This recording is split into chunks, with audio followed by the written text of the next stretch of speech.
Hello, everybody, and welcome back to One Hub Racing. We are here for the final episode of the Stewards Room, a new feature for season 27, episode 11. And to round out the season, of course, no one other than Colin. Welcome along, mate. Hi, Nick. Hi, all. Yeah, it's only two of these left now, with the last round coming up now in just a couple of days' time. And I got to be honest, I was saying to Jess just before the stream started, I can't wait for Sunday. I really can't. It's going to be an epic finale in all three tiers, to be fair. But we do have some quite a lot of incidents that we had this week, Nick. Yeah, and, Mexico, interestingly, threw up quite a few incidents. But the stewards, a lot of them, Colin, were no further action. The stewards felt that there were a few that were a bit petty. And, we are potentially looking at a system for next season on, incidents which are just waste the stewards' time. Because at the end of the day, all the stewards, they work full time, they got jobs to do. When incidents are put in, which every driver has the right to do, but some of them you think, come on, that's just wasting our time. Yes, there were a few incidents this season where it was like, what are we looking at here? This is just silly. Whether that's done via a potential ticketing system. This is something that the management team and the stewards will discuss now in the off season between seasons 27 and 28. Yeah, and that's one of the things we do best at One Hub is that you can't always come up with solutions until you've got a problem. So without problems, you're not going to be able to find the best solution. So it's important to have teething issues even when you've done 27 seasons racing on Formula One games, because if you don't have these issues, you'll never improve. No, exactly. And there's also going to be issues that we are not aware of. So one thing that, and I'm sure he might mention him, is Hockey Nye is struggling to find the time to actually put in reports due to his time zone. So that's one thing that we're going to look at in the off season, is extending the stewards' time. Probably open them a little earlier than what we normally do. But that's come about because of feedback from the community and from Hockey Nye himself. So don't forget, there will be a feedback form at the end of the season. Please, be honest, and because we can only improve with feedback, basically. Alrighty, well, let's jump into some of the incidents. We're going to start with Kieran and Ben. One of their incidents at turn 4, Cole, and pretty straightforward incidents for the stewards. Jess is going to, of course, bring it up on stream for you. So we're approaching turn 1 here. Kieran's going on the attack on Ben, and of course this is for the lead of the race. Does a little dummy, Cole.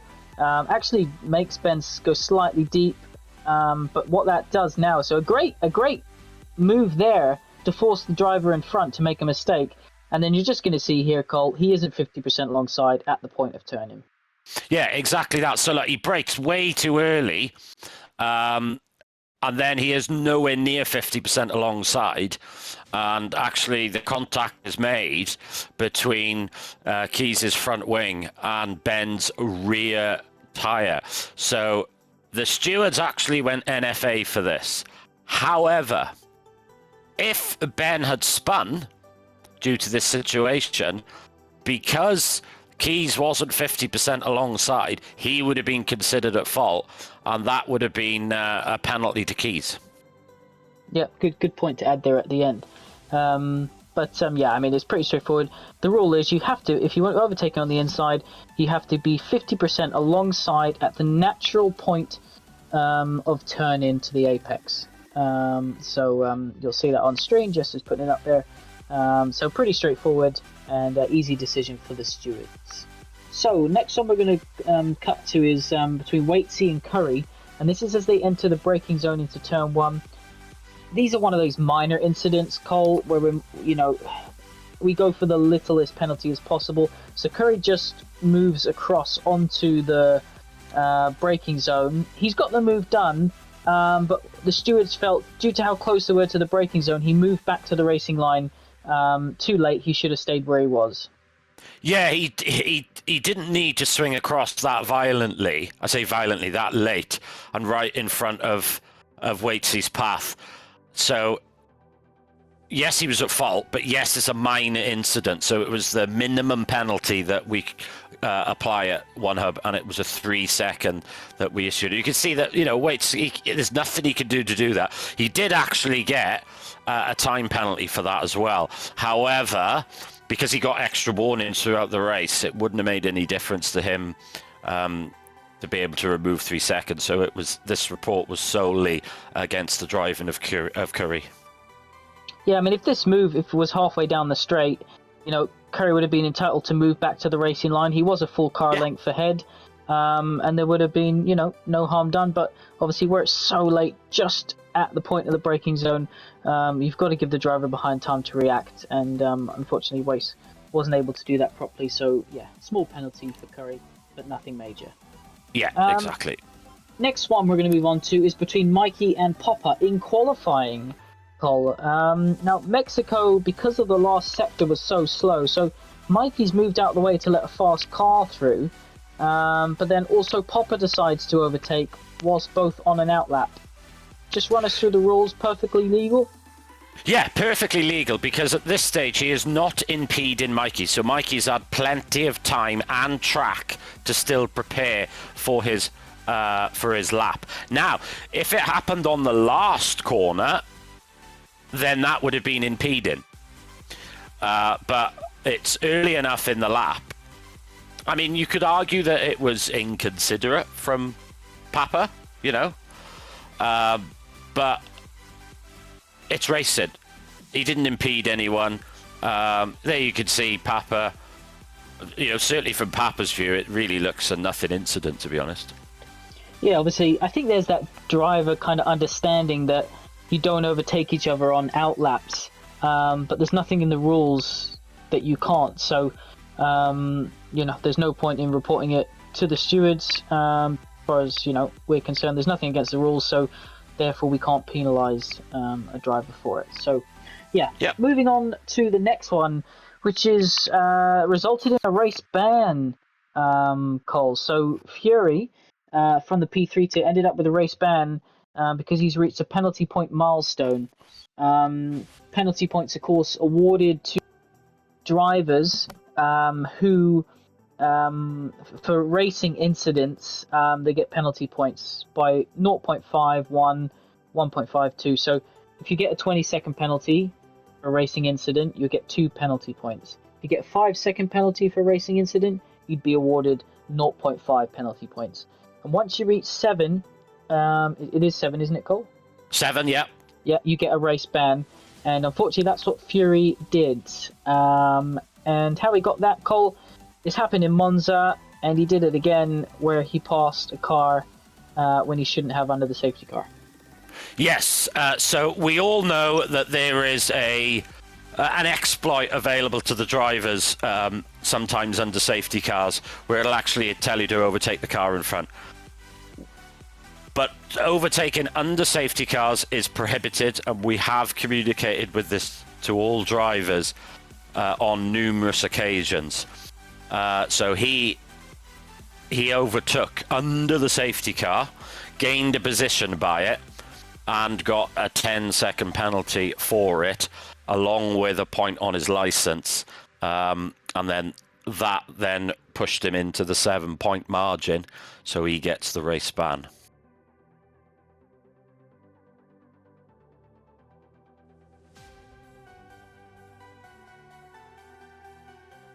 Are you there, Nick? You've got very quiet, unusually so. Can you hear me? Can you hear me? Yeah, I can hear you now, yeah. Cool. So pretty straightforward. Don't overtake, even if it tells you briefly, as you said. And you could just see behind, I don't know if Jess has got the icon that Lukey made the image, but he's just getting too close to the car in front at all times behind the safety car. There is no need to be this close, particularly when the safety car doesn't even say in this lap, and we're trying to back the leader's trying to back the pack up. So yeah, you need to give gap to the cars in front and behind, and you can see Jack's only trying to get back past because he feels he's being passed by Fury under the safety car through that glitch, and wants to try and do the same back. But yeah, safety car in this lap, and yeah, Fury was just, you can see we're getting too close to the cars in front, and we're potentially causing an incident. But yeah, so it was. You could see there, look how messy that safety car restart is there, and of course he gets a 10-second penalty then for hitting the back, and it's just poor awareness from Fury. But one thing that I did actually message him in DMs to give him some advice, and I said to him, "Do you want some advice?" He said, "Oh yes, please." I said, "Get rid of that blimmin' nose cam, because it's not helping anyone." So I've advised him now to practice with T-cam or T-cam offset, because no wonder he's struggling, to determine distance between cars with that camera view, to be fair. Yeah, it's obviously each driver's choice what they want to use, but yeah, it's very difficult to judge where the cars are when using that camera angle. But let's move on to some good racing, because we had good ends to all 3 tiers this week, and I think Jess has got some clips for us. The first one, Cole, of the P3 tier, which obviously you and I commentated on, and it literally was a photo finish across the line. This last lap was intense because Rydog had been chasing Lawrence all the way through this final stint, and managed to get incredibly close through that stadium section to end the lap. Yeah, this was absolutely brilliant, but it was brilliant from both drivers, and we say this week in, week out. Good racing between 2 drivers is so much fun to watch. I prefer this type of battle that we see here than the dive bombs from miles back. This is calculated. This is, you're thinking about it corners to head. So at this point, you think, well, there's absolutely no hope for Rydog now coming into the stadium section. But when you this you can see is lap 34 of 35. So we've got 1 lap to go. Now, one thing that Nick and I noticed is... Are you able to skip ahead, Jess, to the last section of the track? Sorry, I thought we were watching the last... Yeah, I did for a sec. Here we go. So he's coming now into the stadium section. He's got a bit of DRS down this straight, but he's not close enough to have a go. So he's got very limited options now, but manages just enough to get a little bit of car side. You can see we're side by side. Now, Rydog now knows his only hope is a cutback, does manage to get alongside, and now it's all about the run to the line. And look how close it is when they cross the line. Half a tenth in it. Absolutely brilliant, that was. I don't know if you can replay that, Jess. I just want to point out, just slightly before this, Lawrence is more than fair by the width that he gives Rydog on the inside, because Rydog went for a little bit of a lunge, as most drivers would last lap, and in the left-hander he wasn't 50% alongside at the point of turning, but Lawrence goes slightly deep, gives him the room, and then gives him the room again on the exit curb on the penultimate corner. So more than fair driving from the McLaren driver. Yeah, it was absolutely brilliant, fair play from both of them.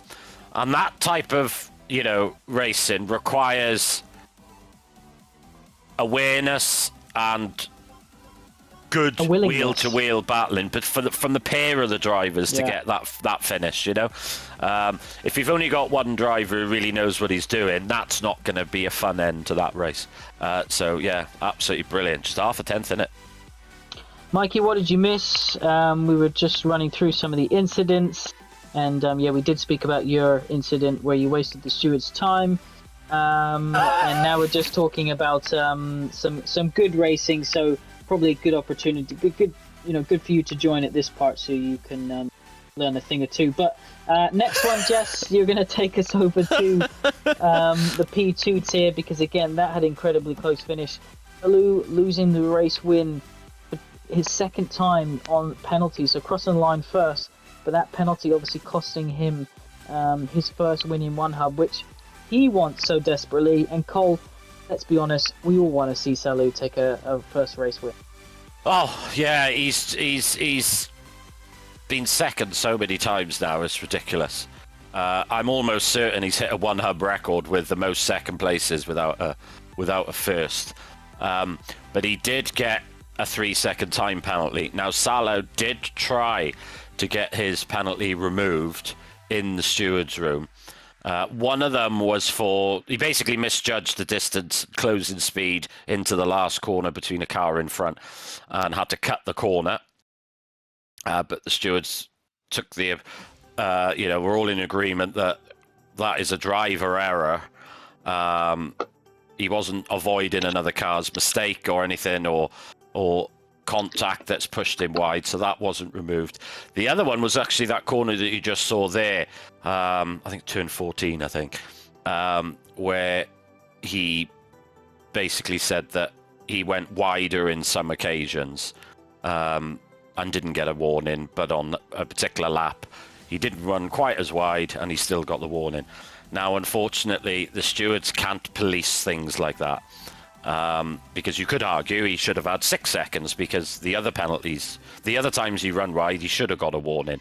So this is where, in situations like that, we have to rely on what the game tells us. Yeah, and great to see 3 drivers crossing the line nose to tail. Obviously, Jacob doesn't know that Salou, whether he'll be able to get one of these warnings removed. We've seen on this game so many times where the track gives you a double warning when you extend or cut. Yeah. So he's trying to get this first place because he's hopeful, but at the end of the day he doesn't know. So fair play to all 3 of these. Of course, Morgan in third there, finishing ahead of Papa Squanch to enlight his championship lead that he has as he heads into Sunday. We're going to jump on to the P1 tier, which again had a close finish towards the end of the race. I haven't actually watched this race back yet. But the last lap here in Mexico, Colin, proving fantastic for all 3 tiers. Yeah, absolutely brilliant. And it's the nature of the track as well. This track is really good for racing, I got to be honest. It's not... to be honest, it's not my favourite to drive around, but it is one of my favourite to race around. There's plenty of good opportunities. I mean, look at this, look. Fully alongside, but does the right thing, leaves room. And then just a little bit on the exit from the McLaren. Probably, could argue that the Williams deserved a little bit more space there, but just hard racing. Nothing reported from Ben there. But look at it. Look, all 4 cars just, under a second, half a second between the 4. Yeah, incredible driving, and all pushing to, get the podiums. And as you can see, what was interesting there is, Ben went from attacking to defending against Kieran, and then Kieran went to kind of looking like to have a go at Ben, to then defending against J. Cole. So in these situations, Cole, you've got to have your wits about you, because you can go from the attacker to the defender so quickly. Yes, so this sequence here reminds me of karting to a lot of degrees. With karting in such a tight pack with up to 30 carts, really speaking, you're either going forward or backwards, so you got to make sure that you're the guy going forward. And look at that, wheel to wheel through the S, absolutely brilliant. Unless you're driving, Colin, then you're going sideways because you like to step the rear out so much. Yeah, well, sometimes it's deliberate as well, to be fair, just to make life awkward for the car around me. But yeah, no, it is. Look at this. This is lovely race, and I got to be honest, absolutely brilliant from the pair of them. Look at that. Yeah, exactly what you want to see, and exactly what you expect from the P1 drivers. And that's why we hardly see a safety car in P1, because the driving is so good, respectful, and I think it's a good group of drivers who all get along. No issues or no drama this season in P1, so that's been nice. But those are some good examples, Cole. Obviously, Brazil coming up. What a classic race Brazil is. So many memories in one hub. Featured on the first ever season in One Hub back in season 1, and just a track which has provided so many championship crowning moments, defining moments over the years, Cole, and it's great to end season 27 on F1 25 here. Yeah, it really is. And fun fact, it's where I took my last One Hub victory, was Brazil as well. Back in season 18, believe it or not, so quite a while ago, sorry. But you can see that Arnaud won P1 out last time. Lawrence won P2 out last time we raced you as well. Different game, obviously, but is that an indication of Lawrence and Arnaud's pace around here in Brazil? That we'll have to wait and see until Sunday. Yeah. But I love this track, Nick. It's an absolute belter. Well, yeah, you get plenty of action. Obviously, DRS trains, moves into turn 1, moves into turn 4. A little bit tricky on the traction into turn 1. Call that curb on the left-hand side. You've got to be careful of. And also the final braking zone, as you head up the hill, turn 12, you've got to make sure that you get on the power nice and early so that you can get a good run, because it is a incredible, although it's not straight, it's full throttle all the way through. Careful as you enter the pits. Obviously, you're into the pits at 180 miles an hour, Cole. So if you are, you got to pick the inside line nice and early on, and of course pick that braking zone so you don't end up with a 10-second time penalty. And of course, as you're exiting the pits, Cole, it's unusual where it runs parallel to the track. So you just need to be careful. Maybe not push 110% through the pit exit. Yeah, exactly that. It's very easy. I've seen drivers do it where they crash in the pit lane on the exit of the pit lane. So practice it is my advice. We know that the weather's going to be dry, so we don't need to contend with it in the rain. But still, I've seen drivers hit that wall and lose their front wing, and the last thing you want to do is ruin your race by a silly mistake in the pit lane. Yes, and not just your race, potentially championships. I just want to just run through the championships. But before we do, if you do need to take a new gearbox or engine, please make sure you do before midnight UK time on Saturday. Otherwise, then you will be referred to the stewards for not completing your mandatory car wear parts, which could result in, or will result in, a point deduction at the end of the season, which will apply to both yours and your team's championship points. Yes, so it will affect not only your driver's points, but it will affect your constructors as well. So if you are in a drivers or constructors battle, please take a very close eye at your car wear and see if you need to take any penalties, because it could be disastrous if you haven't taken them. Well, let's just run through the championship bits and bobs that are all going on this Sunday. P1 tier, Cole, Drivers' Championship between Ben and Kieran. Ben is missing round 12, the final race. So Kieran will need to finish on the podium to steal the championship away from Ben.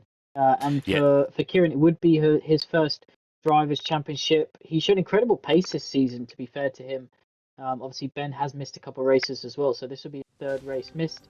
But just shows you how good that he's been. But either driver would be deserving.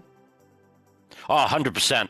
I got to be honest, he's probably been the driver I'm most impressed with. His pace on this game is astonishing, and he's been very, very consistent as well. It's going to be quite stressful for him, I think. Getting on the podium here is no mean feat. You're so still close, isn't it? It's Such so a short close. lap. And little things. He could get a penalty near the end, and that could scupper his championship plans. But it really is going to be very interesting. And Lukey, Nick, and myself will be in the chat on Sunday, and I'm sure we're going to be all keeping a close eye on where Kieran is and can he manage to take the P1 title. Yeah, well, obviously you've got the constructors as well between RB Williams and McLaren, all fighting for the crown. So it's great that all these championships are going to the final race of the season. P2 tier, the Drivers' Championship is between Popper and Morgan. Obviously, drivers, for Morgan, it would be his first Drivers' Championship. Popper, he has won a Drivers' Championship at one hub before. But both, Cole, exceptional drivers, really nice guys off the track.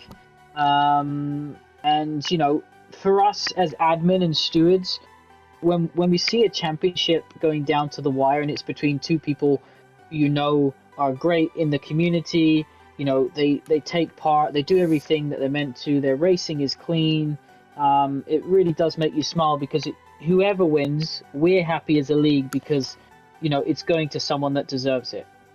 Yeah, exactly. I literally say I don't care, that's the wrong phrase, but I'm going to be happy for either driver who clinches that championship. They both thoroughly deserve it, without a shadow of a doubt. And it's simply going to come down to on the day. But it's going to be quite stressful for both drivers, I think. And I just hope that it's not down to a mistake. Or in the steward's office. Or in the steward's office, yeah, exactly. And that it's done on track properly, in inverted commas. Alrighty, you've obviously got the P2 Constructors Championship between Williams and Aston, also ongoing. So best of luck to all four of those drivers. So both Hopper and Morgan, more to think about than just their own championship as they head into the final race of the season. And hopefully Mikey doesn't let the Aston team down in that Constructors battle. But P3 tier Cole Drivers' Championship's been decided. But for second and third in the championships, it's incredibly close between John, Matthias, Rydog, all fighting for those two positions. Yeah, so we've got... we shouldn't rule out Gazaman in this either. Because if Gazaman has an absolute blinder, if he goes and wins the race, which he's more than capable of doing, and the other drivers get a poor result, he could find himself going away with a trophy. So yeah, it's going to be very, very intense, but you can see how close it is. Look, just 1 point covering second to fourth. And Burjax has obviously missed a couple of races as well. Now, in P2, yes. Well, he's been moved up to P2, hasn't he? So he can't score any more points than what it shows on screen. So it's all for the others, which is definitely doable. You'd expect John Matthias to score a handful of points. Your dad's rapid around Brazil, so I'm expecting a good result from him. And yeah, whoever manages to finish on the top steps will be fully deserving. But it's not just the drivers. You've got the Constructors Championship, which is between Ferrari, McLaren and Mercedes. Now Ferrari only have the one driver. Fury has a race ban, so although they're heading in leading, it's going to be really difficult unless Fatinho has a brilliant race. And you can see that McLaren, they've been scoring so well since Lawrence and Joe moved up. But it's McLaren, Mercedes. Look at the last two rounds; they both scored good points. And I think it's any three of these teams can walk away with it. Oh yeah. Without a doubt, it's going to be very, very interesting. It's going to be very, very close. My money is on the McLaren boys, but anything can happen. Obviously we don't want this to happen, but Brazil's a tricky track. Let's say one of the McLaren drivers makes an error, and the other guy has got nowhere to go. That's going to be no points for McLaren. And then it's open to the other teams as well. So it's going to be very, very interesting. It's going to be a lot of maths for the guys to work out as well. They're probably just going to have to go for it, really. And the only ones who probably have a simpler mathematical chance of it is going to be the McLaren boys. They're going to know.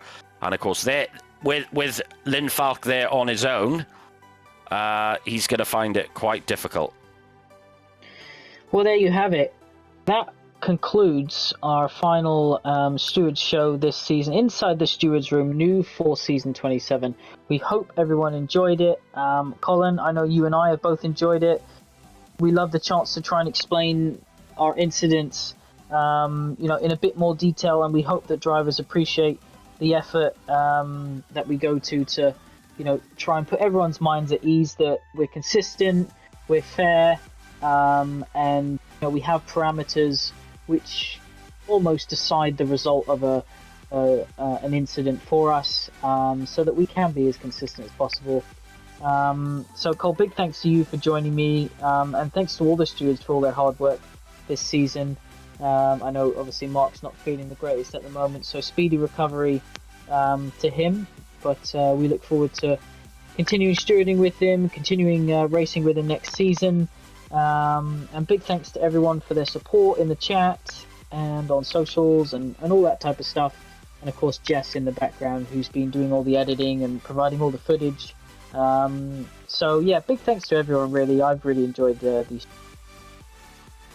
Yeah, I think they've been absolutely brilliant, very worthwhile. I think a lot of fun as well, and it's nice to not only show it, incidents, but some great overtakes as well, and clips that I missed as well. So it's been fantastic. And well, the last thing for me to say is good luck to everyone on Sunday, and like I said at the start of the stream, I can't wait. Roll on Sunday. Yeah, best of luck to everyone on Sunday, and big thanks to all our sponsors and partners, of course, SimGrid, Vespertine, Next Level Racing, Sim Racing Setups, and Pure Sim Gear. Couldn't offer what we do here at One Hub without all of your support. So best of luck everyone Sunday. Put on a good show for us. Good luck to all the championship contenders, and big thanks everyone for tuning into the Inside the Stewards Room. We'll be back next season. Yes, see you all. And we'll see you Sunday at 12 for the pre-race stream. We'll be going through the drivers and the constructors championships, all the permutations. See you then at 12.